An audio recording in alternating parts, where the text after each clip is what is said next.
Gerak-gerik OPM terus dipantau drone TNI, Pangkostrat. Kami sudah dilatih. TNI mengawasi gerak-gerik OPM bukan hanya dari daratan tetapi dari udara. Memanfaatkan teknologi terkini, TNI menggunakan drone dan sudah beberapa kali terbukti mencegah OPM bergerak. Ternyata mengoperasikan drone sudah menjadi salah satu keharusan anggota TNI. Hal ini diakui sendiri oleh Panglima Komando Cadangan Strategis Angkatan Darat atau Pangkostrat Letjen TNI Muhammad Sholeh Mustafa. Penggunaan drone cukup efektif, salah satunya bukti terlihat saat OPM hendak bikin onar di distrik Homeo pada 10 Mei 2024 ini. Kabid Humas Polda Papua Kombes Ignatius Beni Adi Prabowo kala itu mengatakan, kejadian berawal pada pukul 2:15 waktu Indonesia bagian timur.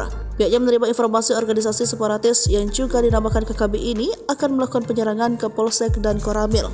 Lalu sekitar pukul 2:20 aparat gabungan TNI Polri menerbangkan drone untuk melakukan pantauan udara.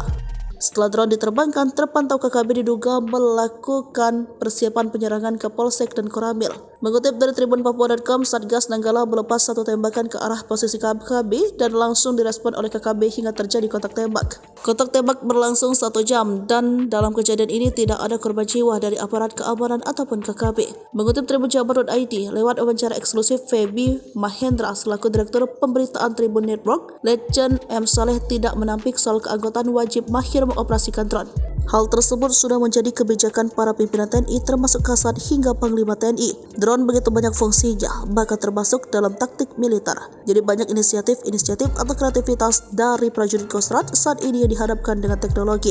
Kita tentunya memfasilitasi dalam pendidikan dan kursus, kemudian dalam latihan, kemudian yang paling penting yaitu organisasi, katanya. Download Tribun X sekarang, menghadirkan lokal menjadi Indonesia.